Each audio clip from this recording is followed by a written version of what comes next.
Sure. Okay, Carla, it looks like it's about that time. Recording has started. The floor is yours. Okay, thanks so much, Russ. And hello, and welcome to the FGDLA Government Learning and Technology Symposium Series. I'm Carla Lane. I'm the Vice President for the Higher Education Sector for FGDLA. FGDLA is a nonprofit professional association formed to promote the development and the application of distance learning in the federal government. We actively foster collaboration and understanding among those involved in leveraging technology for the training needs of the U.S. federal government. Our membership is derived primarily from individuals who are engaged by the agencies within the federal government. We invite you to join with us for this exciting field. You'll find membership forms at fgdla.us. For upcoming events, on June 12th, the U.S. Marines will present on the use of their programs to meet security requirements. Dr. Erica Jacobs, a president for USDLA or for FGDLA, my mistake there, will be the presenter for that one. And on July 17th, Dr. Anders Gronstedt will lead a webinar with the Navy about VR training for Navy submariners. So we hope you'll join us for both those exciting events. We have some other things that are planned in the future, but I won't tell you about them all right now.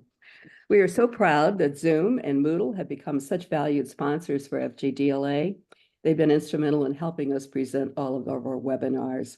We are quite pleased, very pleased, in fact, to announce that COSO Cloud has become a new sponsor for FGDLA. COSO Cloud is a class technologies company and a leading provider of secure, customized e-learning solutions for the government and the enterprise sectors. Joining forces with COSO Cloud will enable FGDLA to continue to offer comprehensive and future-focused learning solutions to meet the training needs of the federal government. Russ, we've worked with them as they became sponsors. Tell us a little bit more about them. Well, first of all, Carla, I thank all of our sponsors, of course, Zoom and Moodle. We thank them immensely. But COSO Cloud is an aggressive company and a very popular company that people that use Adobe Connect and the suite of products like we're going to focus on today with Alvin, which is an amazing speaker. But COSO Cloud has got a lot of great people, a lot of knowledge, and really excel in assuring government users a level of security and standards that they need within the U.S. federal government. That's one of the items that I really admire a lot about COSO Cloud. And I would say that the Marine Corps University uses them quite a lot. Erica would agree with that. But anyway, we thank them especially for joining us and being a part of this organization. Yeah, we're really honored to have them as our new sponsors, and also Zoom and Moodle. They're all giants in the industry. We thank you, and we think that you all are just the best. The topic of today's webinar is using Adobe Creative Suite for developing distance learning. Alvin Lawrence will guide you through understanding these tools and how they are used. Alvin is the Director of Learning Experience Design. By the way, I love that title, Alvin, at Diamond Information Systems. He regularly works with the U.S. Treasury on training projects. And now, Alvin, the floor is yours. Thank you, Dr. Carla Lane. Thank you, Russ. I appreciate it. So, as she said, I do work with Diamond Information System. And for those of you guys who see me on camera and you see my my photo here, I know what you're all thinking. Like, it's got on the same coat as in the picture. So, just to kick things off here, I see we got a few people here. 14 people in the on the participants, and it looks like the list is growing. So, why don't we just go around, everyone, and let's just introduce ourselves and share our favorite movie and our favorite sports team, and maybe even one interesting thing about yourself. Want them to put that into the chat? No. I'm just kidding. That would probably take a little while. So much for well done. That's what you call an icebreaker, right? So yeah, but here's mine though. Anyhow, those that filmmaking there on the bottom, definitely happy times. But seriously, thank you guys all for coming. And just to make sure you guys get your money's worth. I won't do any polling or anything like that. We'll just jump right in. But I do want to ask you just a few questions here. So if you could grab that URL, it's also in the chat for everyone. And just want to find out a little bit about you guys, find out, how much, about Adobe Creative Cloud, what your usage of it is. So let's jump into that first poll, and I'll give you guys some time. It's going to ask you to state your name and a little bit about just so give you a chance to answer the questions. So I'll give you guys just a second to answer that, and we'll wait for the responses to roll in here.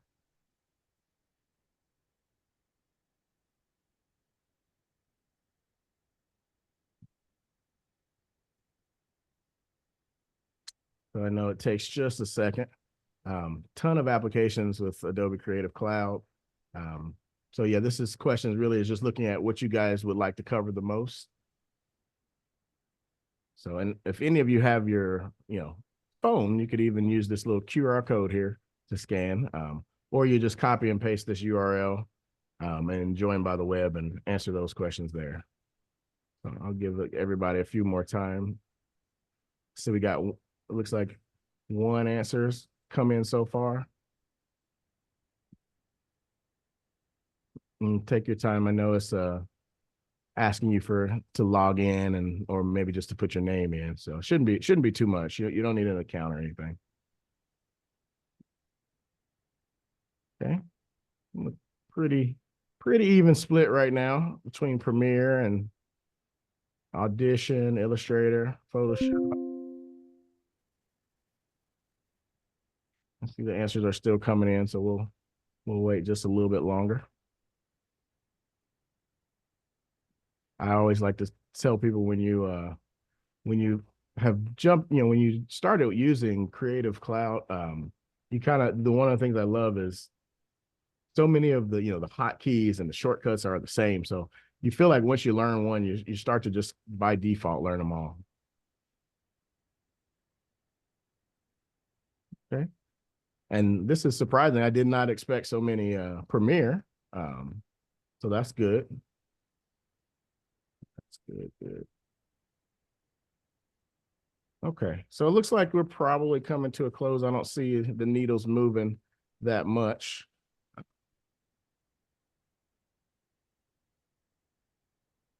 All right, so the good news is I see you guys selected from the results, mostly Premiere. It looks like it was the next was Audition, and then Illustrator and Photoshop was a pretty even split, and then After Effects coming in last there. But the good news about that is we're actually going to be covering all of these today. So we're going to cover Audition, which is basically used to clean, do audio edits, clean up audio and things like that. Photoshop, everybody knows Photoshop. I feel like, or at least has touched it at some point. Illustrator was one I would say for my own self. I was a little bit intimidated when I first picked up the Adobe suite, but I definitely have found a great use out of it. And then After Effects I know came in last, and Premiere. So we'll speak about Premiere last, but because so many people did ask about Premiere, I'm gonna try and see if we can breeze through some of the other ones, and so we can really spend some time in that one. So I do have one more poll for you. So if you could jump back into that same link, and I'm gonna ask you one more question, and this is really just about your overall experience level with Adobe products. So let's just get you to answer that question, because I really just want to gauge, where everyone is and see what we should really be covering.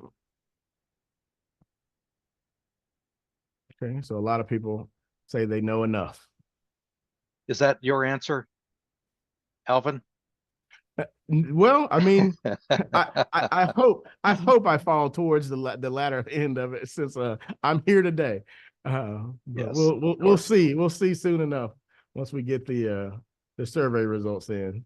So, okay, we got some people said that they're beginning.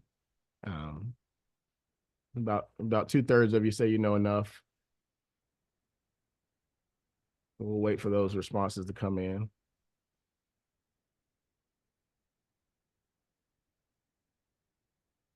And while we're waiting for the responses, so the order that I saw there was a question that came in about the order that we would use in developing things, which is a good question. As you go through projects, every project's different.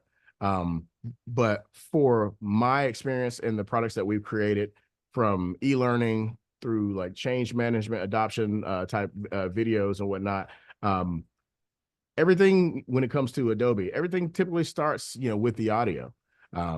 So obviously outside of the Adobe products, you're writing the script, you're getting all of the content together, but really recording that audio and getting that set is where it starts. So that is a very good question. So it looks like the answers kind of switched here. We went from I know enough to, it seems like most of you guys seem to be you're beginning your journey. So with that said, I do want to tell you, because we are limited on time, I'm going to show you a few things that I have done in creating distance learning. I won't go into a ton of detail on like the user interface and how to navigate and that type of thing. But I will just assure you there is a ton of information on YouTube University. So, I could not give you better information really than what is already out there in terms of like how to, navigate the products and getting familiar with the products. But the biggest advice I would have in terms of getting familiar with any of these applications really is to get in it and do something you've never done before. Push yourself to say, hey, I want to do this. I've never used this tool before, so I'm going to try it. And I'll just, share a personal story. The very first time I used Adobe After Effects, we had someone from our talent management team. This was, it was a long time ago. It was 2011. Say, hey, we really want to put out a video that we talk about the talent management system that we're using. And I never used After Effects in a work setting, but I decided I was going to create a pitch using After Effects. So I used After Effects to create this pitch on, what it might look like. And once I delivered the pitch, they said, can you do that again?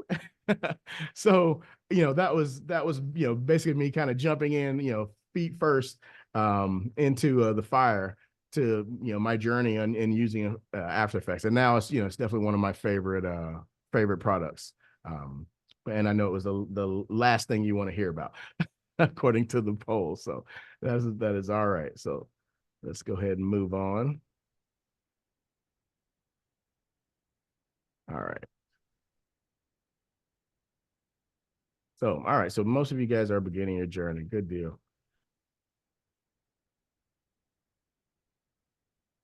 So here's what we're going to cover today. We are going to cover audio editing, graphics and images, animation and VFX a bit, and then video editing at the end, using all of those tools in the order that you saw before.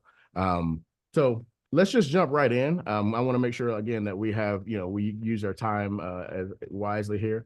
So let's jump right in. The first section of audio editing, we're going to talk about recording audio, editing that audio using the effects rack, and then single versus multi-track audio. Now, I will cover what each of those things are as we go along. But just to give you just a sneak peek, recording is self-explanatory. Editing typically means cutting out things you don't need. Maybe pasting some things in places they need they weren't before. Shortening or lengthening audio if need be. And the effects rack is basically using presets in order to make your life easier. So lowering volume or maintaining consistency in the sound quality is where the effects racks comes in. And then the single versus multi-track is editing, one audio file versus combining multiple. So with that said, let's just jump right in and let's do a little bit of recording. So I'm going to share my interface here. And we're going to do a little bit of audio recording in Adobe Audition. So I'm going to just start here with a new audio file and give it a little name here, FGDLA demo. We're going to leave the sample rate alone, leave the mono.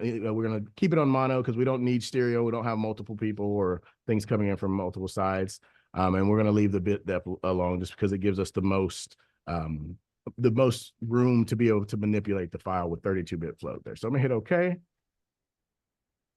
And the first thing is I always want to make sure that Audition is using the correct microphone. So in my preferences, I'm going into audio hardware. And again, I know I'm moving fast because this isn't so much a walkthrough of how to use a tool. It's more showcasing what you do when you're creating distance learning.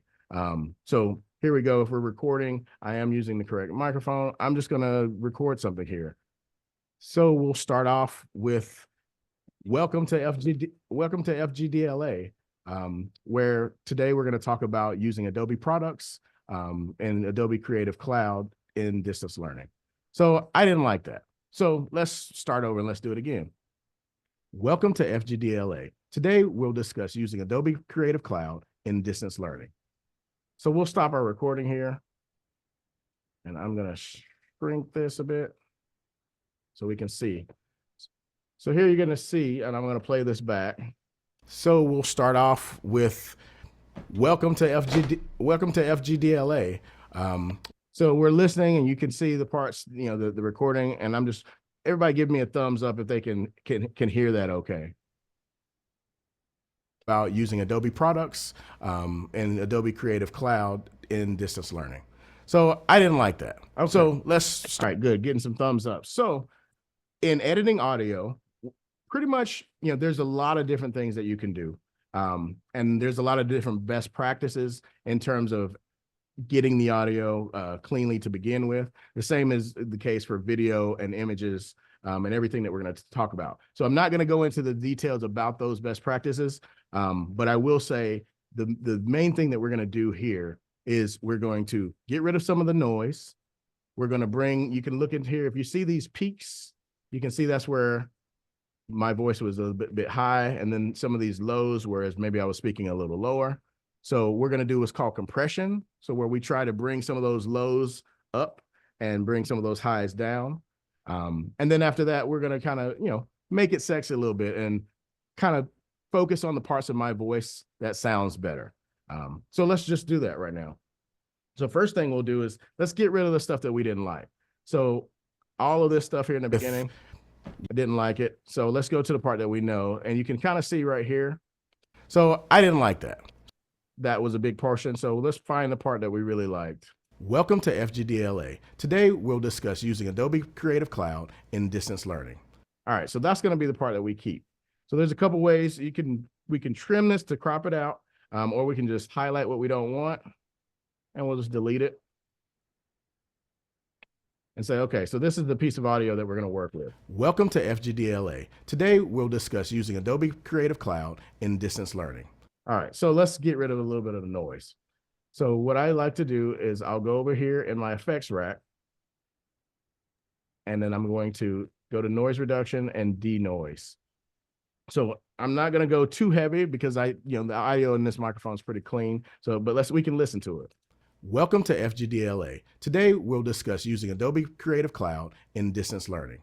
Welcome to, and then we can turn it off if we want to see what it sounds like without that. FGDLA. Today we'll discuss using Adobe Creative. And again, because I got pretty clean audio, you're not going to be able to hear much of a difference, but we're going to say, okay, we like the noise reduction. So now let's bring the compression up. So we're going to look at I want you to just watch down here on the bottom. Welcome to FGDLA. Today we'll discuss using Adobe Creative Cloud in distance learning. So, welcome to FGDLA. So what we're looking for is these levels. You see this bar on the bottom. Today we'll discuss using Adobe. Where I'm circling my cursor is about where my voice is living here. Creative Cloud in distance learning. Welcome to FGDLA. Today we'll discuss using Adobe Creative Cloud in. So you can see that's about a -11 here. Distance learning. Welcome to FGDLA. So what we're going to do is we're going to try and compress where my voice is at its lowest to where it's at its highest, and we're going to get the average. So the average about is like a -11. So we're going to go into our compression, and I like to use single band compression. And if you're just starting out, one tool they have here is all of these presets. So we could just say voiceover and almost be done. What we're gonna do, this starts with looking at the threshold. We identified that kind of the middle of my voice was about -11. So I'm gonna put that here, -11, and then we're gonna play it. Today we'll discuss using Adobe Creative Cloud in distance learning. Welcome to FGDLA. Today we'll discuss using Adobe Creative Cloud in distance learning. So now it's putting it at about -9, -8. In movies and television and anything that you see, what they typically try to shoot for is getting it at around -6. So down here where it says output gain, I'm gonna play this, and as I drag this up, you're gonna start to see this levels go up, and we're gonna get it to us about -6. Welcome to FGDLA. Today we'll discuss using Adobe Creative Cloud in distance learning. Welcome to FGDLA. Today we'll discuss using Adobe Creative Cloud in distance learning. Welcome to FGDLA. Today, so I think that's probably good right there. I could maybe even drop it down a little bit.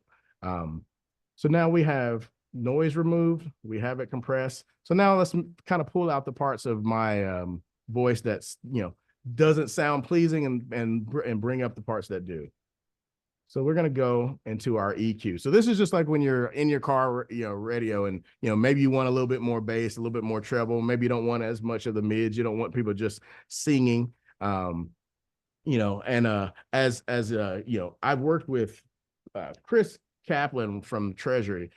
Chris is someone who is an audio engineer, a musician, and he really taught me all I know in terms of these things. And as you can see, he said, small changes make big differences. He's absolutely right when it comes to that. So let's go into the EQ, and I like to use the parametric EQ here. And again, we'll start off with a preset, and we'll listen to it. Today, we'll discuss using Adobe Creative Cloud in distance learning. Welcome to FG. So the first thing I do here is our ears can't hear anything, over like 15,000. Really, it's 20,000 hertz, but really after it gets 15,000 or more, you don't really hear it. So I usually just click this little low pass filter here, and I type 15,000, and we're just going to get rid of, you can see this curve. This curve is basically showcasing where my voice is falling. So if you see as I play it, DLA. Today we'll discuss using Adobe Creative Cloud in distance learning. So anything above that, we don't really need to hear. So we're just gonna cut that out. I'm gonna bring up, because my voice is a bit deeper, I'm gonna bring up some of the highs a bit. So right here, this is lows, this L, this is highs, this H. So I'm just gonna bring it up just a tad. Welcome to FGDLA. Today we'll discuss using, so you can see that adds just a little bit of clarity. Adobe Creative Cloud in distance learning. Welcome to FGDLA. Now, because I do also have a deeper voice, we don't want that hum. So here is where the lows are. I'm going to pull just a little bit of that out. So you'll see that as I move these dots here along the curve. Today we'll discuss using Adobe Creative Cloud in distance learning. Welcome to FGDLA. Today we'll discuss using Adobe Creative Cloud in distance learning. Welcome to FGDLA. So I feel like that right there is really, it's pretty simple. Like I said, we started with a preset that pretty much had this curve already adjusted for us. Only thing we did was kind of cut out some of these really highs, bring it up a little bit, just to add some clarity, and then get rid of some of the parts that's muddled in the middle. So with here, we have the noise removal, compressed audio, and then we have your EQ. So what so here's one thing that you can do. If you are recording your own voice constantly, you can save this. So over here where this presets are, you can click Save Effects Rack as preset, and you can call it your own voice, my voice preset. So if you're recording in the same place every day with the same microphone, same distance from your mic, you can use, you kind of have a good idea that, all right, this is the preset I'm going to use. And then to finish it off, you're just going to apply what you just did here. And you can see that this is our new waveform. So before I move on in the audio question, I just want to open it up in the chat. If you guys have any questions or want to, speak about anything specific. Let's see here. Alvin, I've got a quick question. So that with the compression and being able to set everything, you don't want to get it to the point where the voice sounds like it's a monotone. You still want to leave some highs and some lows, but all you're trying to do is even them out somewhat so the voice is still interesting, has some pace and syncopation to it, but also a range of tone. Right. And so, and just that's a good question. So what we're doing is we're not changing the frequency of my voice. So if I do this, or if I do this, that's, my frequency went up or went down. But if I do this versus if I do this, I'm speaking lower and higher. What we're trying to do is get some of that those low volumes and bring it to the level of where your normal speaking voice is, so that people aren't having to turn their, volumes up and down every time they listen to, your audio. So that's really what that compression is about, is it's just bringing the volumes up and down, down from the highest volume and then up from the lowest volume. So, Yeah, so good it's question. not over modulated. You're right. Yep. Not Good like question. a commercial that comes on and it's twice as loud as the regular program was. Christopher had a question, I think. I was Yes. just gonna add, Go ahead. yeah, so I was just gonna add that's exactly right. Is what you just mentioned, Carla, is you want to avoid, from product to product having vastly different like volume settings. Like the last thing you want is for people to reach out and have to change their volume. So you want to be consistent as you can from product to product, and the compression and the presets really help with that. Absolutely. And I know we're about halfway in, so I definitely want to move on. I want to show you guys just one quick thing, because I know a lot of times you might have one long audio file that you need to clip. So beauty of this is, if you see that you have, maybe 3 things that you need to say that you want to move to different slides, if you highlight and press M, it creates a marker for that section. So then you can do the same thing for the next section, and then the same thing for the last section. And you can easily go to export, audio range within markers, and this will basically allow you to export the 3 files, as opposed to you having to go and highlight, save, export, highlight, save, export, highlight, save, export. Just highlighting, creating these markers allows you to quickly do that. So, Okay, all and if right. you get 2 or 3 people who are being, say, interviewed, say it's a panel discussion like we're doing right now, and my voice is significantly different from what Alvin's is. So you can come up with a marker or the package that covers my voice and the one that covers your voice, and you just execute those as you're going along to do the editing. Is that right or wrong? Yeah, so no, that's good. That's part of where that EQ is. So everybody's going to have, noise and compression, but that EQing is where you're listening for how your voice is versus my voice. So you wouldn't use my preset for your voice, because you're going to find different parts of your voice that are more pleasing than my voice, and different parts of my voice that are more disturbing than your voice. So that's where the EQ comes in, is where you really want to fine tune it, just to kind of listen and say like, okay, that sounds, where someone can listen and not scratch their ears out. So yeah, good question. If you have, so one other little quick question, if you have somebody who has a cold or has a really raspy voice or a really annoying voice, but still their content is really worthwhile in quality, how do you deal with that, Alvin? So, I mean, going back to what I had said before, really, and this is not, this, I don't want to step over that question, but it really comes down to getting the best audio you can initially. So someone who has a really raspy voice, they could still be a good, speaking voice, but there's nothing you can change if their voice isn't pleasant. There's no way to make their voice more pleasant. Just, I mean, that's really just the end of it. Don't Is use them ever again. No, it's my boss. no, I mean, honestly, you said it. But that's why there are voice actors, and then there's stage actors, right? We all have our different strengths. So yeah. Okay, go ahead. I just wanted to add a couple of things that I've run into. Yeah, absolutely. So, okay.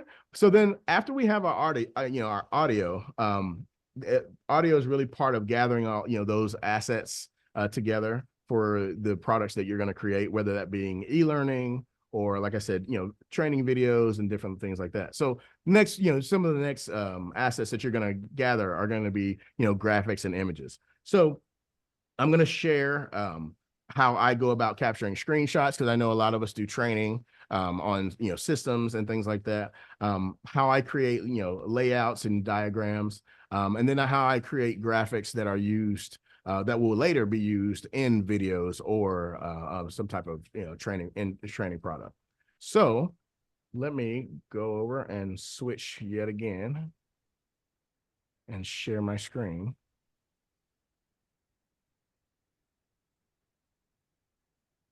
And we're going to move over to Photoshop here. So we'll touch really quickly on Photoshop, and then we'll touch on Illustrator, and then we'll move on. So for Photoshop, what I love, especially when it comes to creating, getting screenshots, is I can quickly grab something, and I'll just grab what I have here. If I hold Alt and hit print screen, I'm just going to paste this right in. So then I can go and grab everything. And a nice thing about this is that all my screenshots are going to be in the same place every time.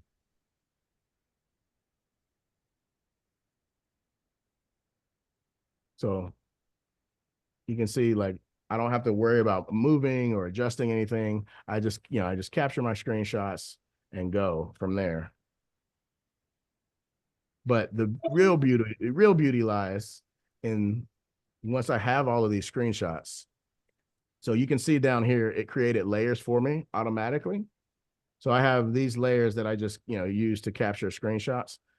In Photoshop, I can just select all of these, and I can go and export these. So export as, and you can see it already creates this list. So then if I go and hit export, these will all be saved to one location. So if I want to come here and just create a folder that says screenshots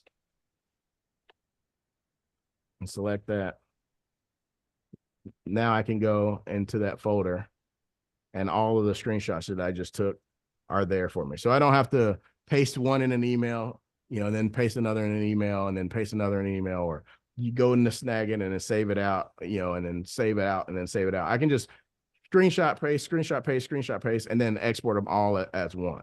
And I can, rename them from there if I want it. So it's a very quick thing to do and to use. One of the other things that, I mentioned in terms of when it comes to screenshots, like I said, is when we create videos, a lot of times screenshots are only take you so far. So you can see it as I zoom in here, I really, it gets pixelated. So one of the things that this is going to bring me over into Illustrator. So in Illustrator, I'm going to show you the difference on if I take a screenshot and I want to zoom in. Oops. Versus if I create it myself. So you can see the difference in how clear that is. And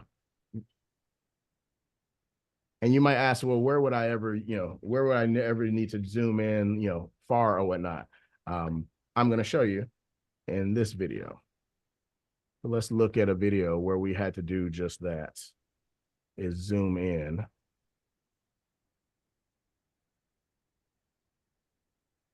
And I'm just going to fast forward through it a bit. Sure, it's fairly simple, just like most sites you've been to. Your standard menu bar has your Learn, Leadership Resource Center, and Coaching tabs. This left quick access panel has all the things we mentioned earlier. Front and center, we have announcements and resources. On your right, there's the video you sometimes watch, along with any upcoming classes you might have. And right at the top, the search bar.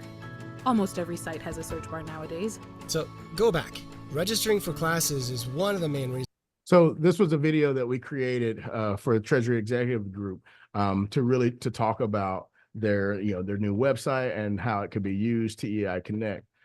So they really wanted to showcase the site and all of the different features. So, could I have grabbed a screenshot here and, zoomed in and, moved all around it? Sure. But what would that experience be like, for the end user? You can see that, it just wasn't very clean and just, not very pleasing to look at. So this is where in Illustrator, what I actually did is went and recreated this screen. And when I say recreated, if you look over to the left here and move some of my icons so that I can see. So if you look over to the left here, and I'll make these a little bit bigger for you guys so you can see. Let's go large. I'm sorry, the right. If you look over to the right, each of these elements, if I select them, you can kind of see right there. This was, something that was actually created. Get rid of the reference. This was actually something that was created. So the difference with Illustrator versus Photoshop is something, and not to get too technical, but something called raster images versus vector images. The simple way of looking at that is if you think about, your TV, if you have a 1080p, TV or whatnot, or 4K TV, that means that you have so many pixels going across. But if it gets any bigger than that or any smaller than that, you're going to start to see those pixels show. So this is the same thing when it comes to a raster image.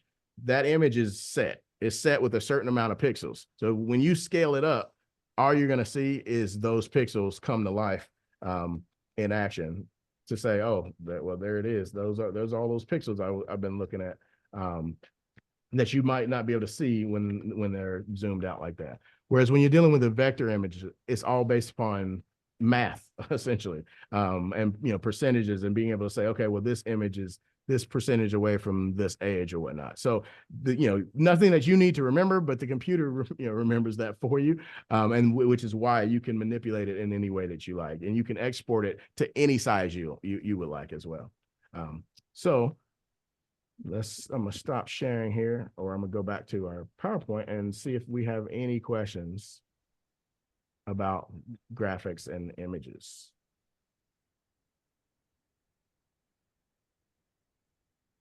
We've got about 20 minutes left in the session, Alvin. Okay. Good deal. So I see Chris mentioned, how did you animate all the text on the website? So that's good. And we're going to actually get into that when we get into the next section, which is animation. So good question. So did anyone, and looks like Charlie had a question, video screen capture would be great. Two options. So yeah, again, with video screen capture, if you want to zoom in, that video is captured at a certain resolution. So if you capture that video at 1920 by 1080, it's going to look like it, your screen looks. But if you want to zoom into it, it's only got a finite amount of pixels. So in that case, what we, like I said, what we do is we rebuild. And that's, again, this is it's very planned. Like if you know that you're going to have parts that zoom in and zoom out, and you want to keep that, that clarity, that's when okay, I'm going to plan to recreate this one portion. If you're not going to be zooming, Charlie, you're absolutely right. You can just capture your screen, and you'll be fine from there. So good thought. So let's move on. I don't see any other questions. So let's move on to animation and VFX, which is done in After Effects. So I know we didn't have a lot of people who were interested in After Effects, but I do want to respect those who did have some questions about it. So what I'm going to do is I'm going to show you a quick bridge from Illustrator to After Effects, show some simple concept animations, and then we'll move on to Premiere, which is what I know a lot of people signed up to hear about.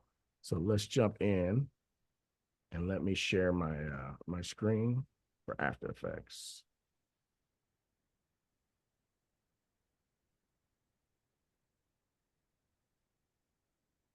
The first thing I want to show is just a quick little video that was created in After Effects.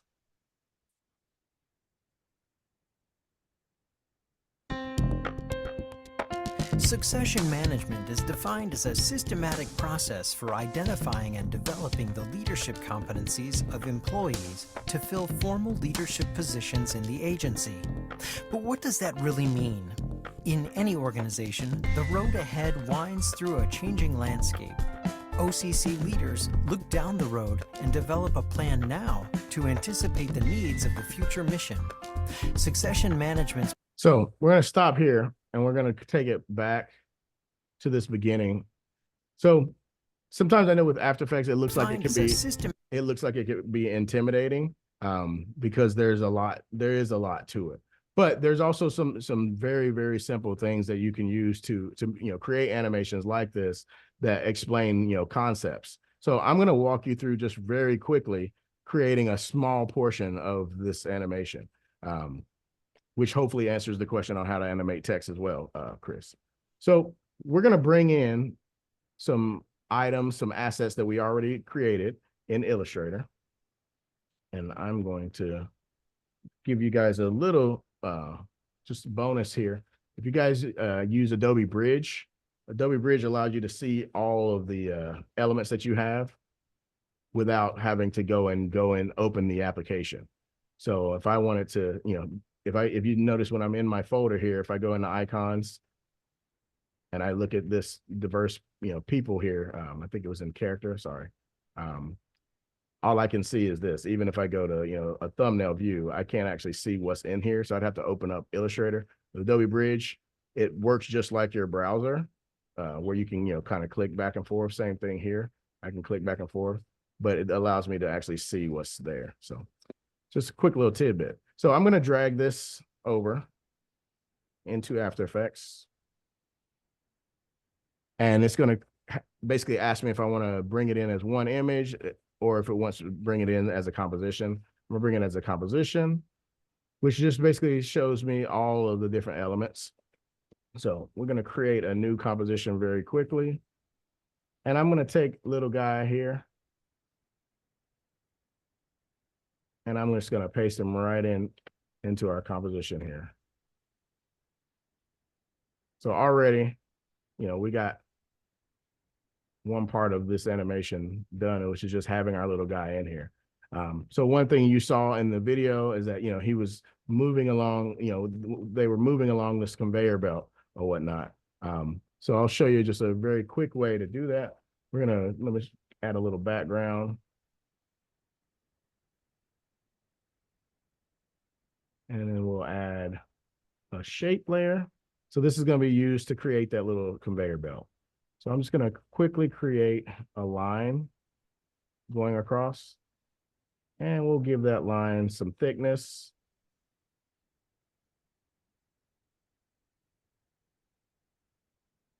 And maybe if we want, we could change its color. We don't have to. And then we'll just duplicate that line. And this time we're going to change that line to a little darker color. And then we're going to make it look like that conveyor belt by adding some dashes and some space. So very quickly, we created something, that is, very similar to what you saw in that video. So you saw the guy was moving, along the conveyor belt. There's a couple ways you can do this, and this is really going to just highlight the power of After Effects. So we have this option right here where you see it says offset and dashes. I don't know. Hopefully you guys can see that right here, but you can see that makes these lines move. So I can set a keyframe here, go to the very end. We'll keep it short. Won't make it too long. And we'll say, all right, we'll go right there. So this animates this. It's like, okay, well, now how do we get that guy to move? So I'm going to show you a couple ways to do it. And again, this is really going to highlight kind of the power of After Effects. So I can move him here, and I'm going to create a little null object. Null object basically just means an empty object. And I'm going to separate these positions. And what I'm going to do is I'm going to tie the position of this null object to the offset. When I do that, you can see that no object moves, but it moves in the opposite direction. And again, just really highlighting the power of After Effects. I can come in here and say, well, I don't want it to move in the opposite direction. So let's multiply it by a -1. And now you can see it moves with it. And you say, well, why would you use that? Because I might want to have the little guy do some other things, but this allows me to say now, okay, now let's map him to the null and look at this. The little guy moves. So, and if you didn't want to go into, that level of detail where, you're typing out things and having to do math, there's also just a very easy way where you just go and you say, all right, let's add a little keyframe for my guy here. Kind of remember where this is. So I'm gonna try and follow along with that with my eye as I get to the very end. I'm probably gonna miss it, but we'll hope for the best, and we'll get him about here. And let's see. Oh yeah, look at that. I'm close. So kind of achieves the same effect. Maybe not as accurate, but for the time that's going to be shown on screen, I don't think anybody will really notice. So just a really quick, way to show, what After Effects can do. And, there's just so many different things. But I just wanted to quickly show that to you guys. I'm going to stop sharing and see if there's any questions that you guys have about After Effects before we move on to Premiere. I think Chris is saying you make it look so easy, and I agree. So how long did it take you to get to this level of expertise on After Effects and the other Adobe programs? Did you just keep adding things, or you learn as you go for what you need? Yeah, no, good question, Dr. Carla. Honestly, it really was this. I need to know how to do this, and I don't know how to do this. YouTube, show me how to do this. And then once you do that enough times, you start to say, well, I remember this. I don't need to go to YouTube for that because I remember how to do that. I just need to know how to do this other thing. And you just build that way. It really is that. It's going back to the very first thing I said is like, when the first project that I did in After Effects was not, wasn't a project that anybody asked me to do. It was something that I said, I'm going to use this tool to basically create a prototype. So I mean, regardless of what the application is, whether it's, After Effects or Premiere or whatnot, really getting into the program and saying, I want to do this. All right, somebody teach me how to do it. Because there's going to be certain things that are just repeatable that you need to always know how to do. With audio, you might not need to know how to, make a person's voice sound like it coming out of a radio, but you will know how, you will need to know how to cut. So if you need to go and you look up YouTube on like, okay, how do I cut audio?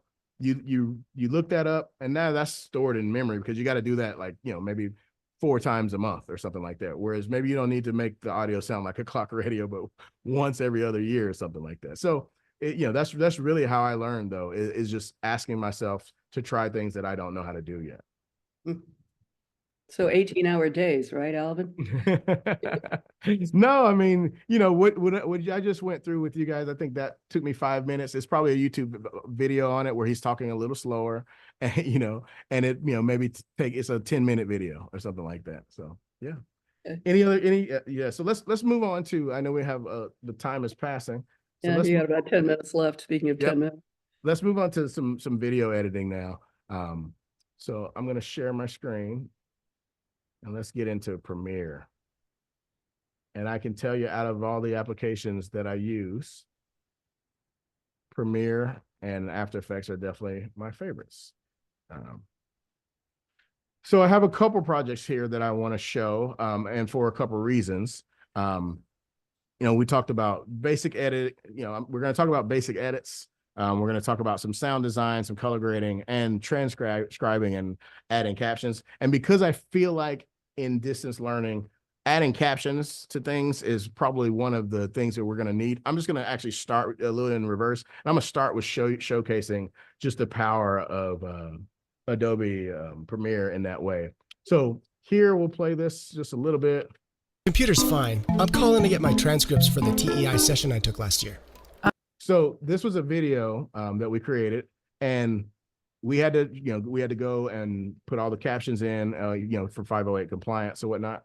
So I'm going to show you a very quick way to gather these. So I'm going to delete all of these captions, say, pretend like we didn't have these. One of the beauties of Premiere is I can go in here and select my audio. So these two, Tammy and Greg, I've named them. I can go in here and we're going to go to transcript. And I'm going to go to, it says retranscribe because I've already transcribed them once. So I'm just going to go to retranscribe sequence. And while that's transcribing, I will say, I know Chris actually had to, I know a lot of you guys are in the federal government. Chris actually had to request access to allow the transcribing.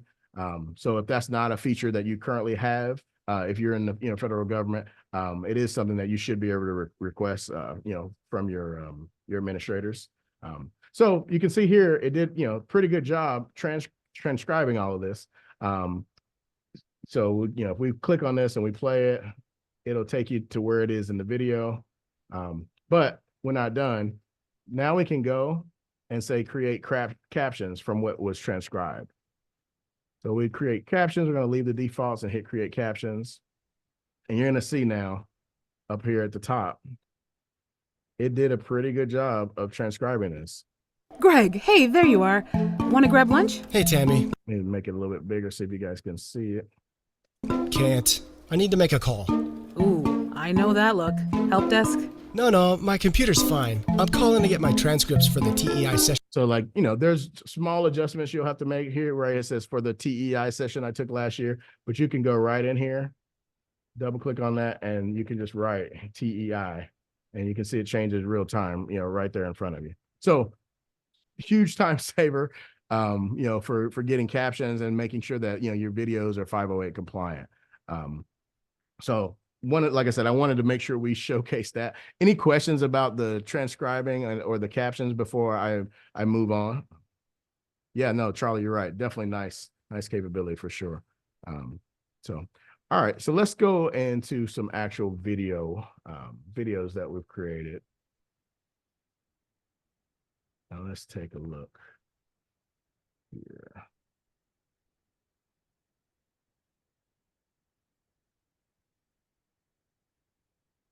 So one of the projects that we did, and I think I might have, what? Give me 1 second here. I'm going to show you some things in this video.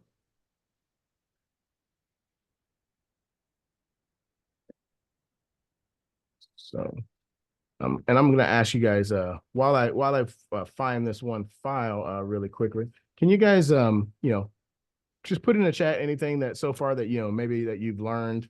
And like I said, if you have any quick questions, built up that you haven't asked yet, feel free to ask them. And I'm going to find this file.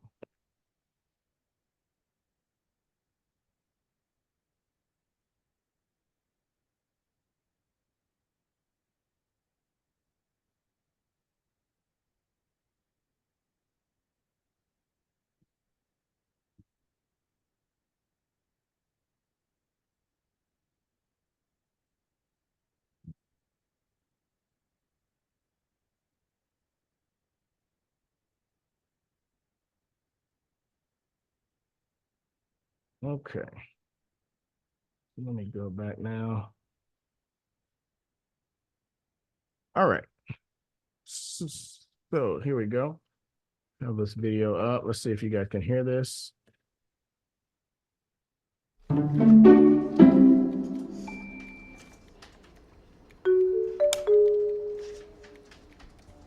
And you know what? I know you guys can probably hear it, but it's not playing smoothly because I'm going to show you the video first here, and then you can then we can talk about it.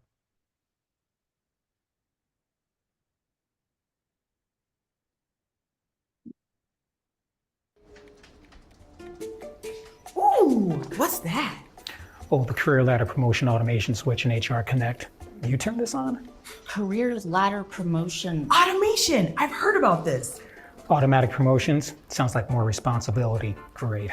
But career ladder promotion automation makes sure we get promoted on time. That makes me happy. And when folks are happy at work, they're more likely to stick around. But the switch. So I'm going to pause it here. So this video we created as again, this was a change management request. The career ladder promotion automation switch is a feature that basically would help managers and employees save some time. So one of the things we did here, after we recorded this, I had to bring all of this footage in and edit it and put sound to it and things like that. So I'm gonna just kind of highlight a few quick little things for you to learn, just here. So we'll look at one of the scenes here. So this was a scene that we shot from both angles. So we had a wide camera here, and then we had someone holding a close-up on her here. So one of the beautiful things about Premiere is its ability to sync audio. I'm going to show you one of the unsynced versions so that you can see the difference.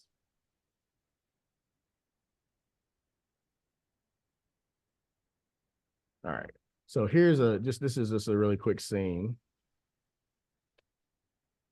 Really kicking off promotions. I don't know why I can't get that.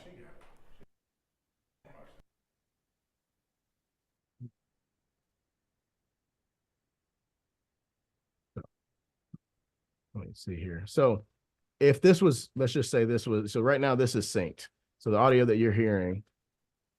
Point is career ladder promotion automations is a huge time saver for HR. So if it wasn't synced, the beautiful thing about Premiere, let's say if I move this over here, I can select this, select these two, and then go to synchronize. And gone are the days where I have to eyeball it and line it up. It's going to read these two files and it will move them into place for me. And it will do, it will do that with, with several files. So you can see here that it synced that audio up for me, automatically. So now if I take it back into this piece, so we had two videos, both with audio, but I wanted to make a cut in between them that was seamless. So you can see when she flicks the light on and then it highlights on her face, like the light flicks on her face. Having these having these video files synced allows us to quickly make cuts back and forth without having to, go and fish for footage and things like that. We put all of our footage in, we sync it all. So then our cuts just become, what tells the story the best. Which is where you want to focus it, anyhow. So the other portion, aside from editing, is, sound design. One of the things here you heard with that click, we brought in sound for that. So without it, obviously it doesn't have the same effect. So, and I source our sound. I'm not sure if you guys use either Storyblocks or Envato Elements or Shutterstock or what have you, but there's all different types of ways to get assets from video to sounds to graphics or whatnot. So that's where these come from is, I'll go through the script, make a kind of a assessment of what I need, but really it just comes to after I put the edit together, just looking at where you need some sound to to spruce things up. And then the last piece, we'll talk about is the color grade. So you probably see these pink little areas here. And I know we're coming to a close. I just wanted to show you the difference of when something is, graded for color versus when it's not. So, Carla, I know that brings us right to the end. I don't know if anybody can stay on. But it looks like we still have 13 participants on the line. I did want to show one last thing, and that was how Adobe products link. So you can have a image in Illustrator that goes into After Effects, that goes into Premiere, and edit it in one place, and it updates in all of those places. So I don't know if anybody can stay on. It seems like some people are dropping, but if you'd like, I'd definitely be happy to showcase that. But before I do that, if anybody has any questions about Premiere, please do ask. I did have a question about Premiere when you talk about the way it syncs everything together without you doing any of the hard labor. Is that the only program that does that? For example, does Final Cut Pro do it, or Camtasia, or any of the other, normally used video editing programs? So Camtasia does not do it. Final Cut Pro, it does have I believe it does have an ability. But from what I found is, even with those other programs that may or may not do it, what they don't have is the dynamic linking. And that's the part that I really want, would love to show everyone. But like I said, I know we've run out of time today. Yeah. How long will it take to do it, Alvin? I think we can. It's probably about 5 minutes. Why don't you go ahead and do it? And people want to stay, fine. If not, otherwise, thank you all for joining us. And Alvin, go ahead and show us how this works. Sure. So here, let me go back to sharing the screen. And I'm just going to pull up my demo that I have already set up here for you guys for this. Here we go.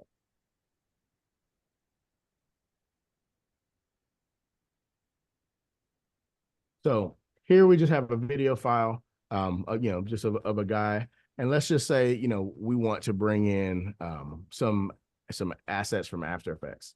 So I'm going to go into After Effects and I'm going to open up the file that I already created for this.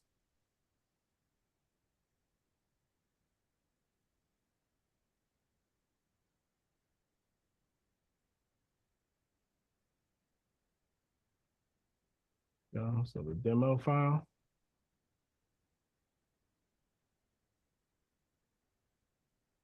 All right. So let's say we wanted to bring, this animation, or even a portion of this animation into After Effects. I'm sorry, into Premiere, so that we could manipulate it in Premiere, but then also not have to do it in two places. So I'm gonna go here and say, all right, we want this last piece where he's looks like he's upset for some reason. Let's cheer him up a little bit.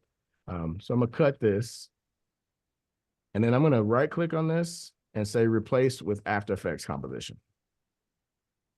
So what this will do is, in After Effects, it brings him into After Effects.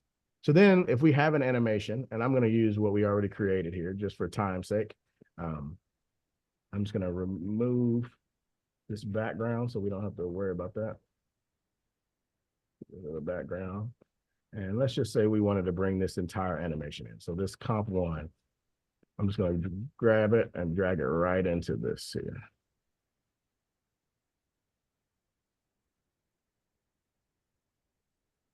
So this animation that's here, if I go back into Premiere now, so I'm gonna save this. If I go back into Premiere, you can see that it's there. So, and now what's even more is like, okay, so you got one thing in After Effects, one thing in Premiere. Any changes that I make, to this, if I say I want to move this up or whatnot, that change is reflected in Premiere as well. But then what's even greater is if I go into Illustrator. So we had the little guy here. Let's say he's in this red shirt. We want to turn this shirt just to match maybe to a purple. So if we save that, we go into After Effects and let it update. And we can see it's purple here, which means that if we go into Premiere, we can see it's purple there. So that is the beauty of Adobe Creative Cloud that I haven't found in any other suite of tools, is that ability to kind of round tripping almost. Whereas you can make changes. I can make changes in Illustrator to my character here. I can make changes to my animation and After Effects. And it all, is reflected in the current project, that I'm working. So whatever video needs, whether it's lower thirds or some animation that needs to happen to explain a concept. This is really the beauty of Creative Cloud. So thank you for allowing me those few minutes extra just to demonstrate that. So I and think with it that, really I'll shows conclude. I mean, for years we've talked about the digitization of things, and what you're showing us is that you really come full to the, not the end, I'm sure, but the ability to work across all these different programs and put them all together. Alvin, thank you so very much. We really appreciate it. Chris, I know you're there, so thank you for bringing Alvin to our attention. Lucky you get to work with him at Treasury all the time. We appreciate that. So I want to thank you all for joining with us today. Don't forget that on June 12th at 2 p.m., we'll have Dr. Erica Jacobs and U.S. Marines talking to us about their instructional strategies. That concludes the webinar today. Thank you so much for joining us. And thanks again, Alvin. Thanks again, Chris. Thanks, Thank you, Russ. guys. Bye-bye. Bye, everyone.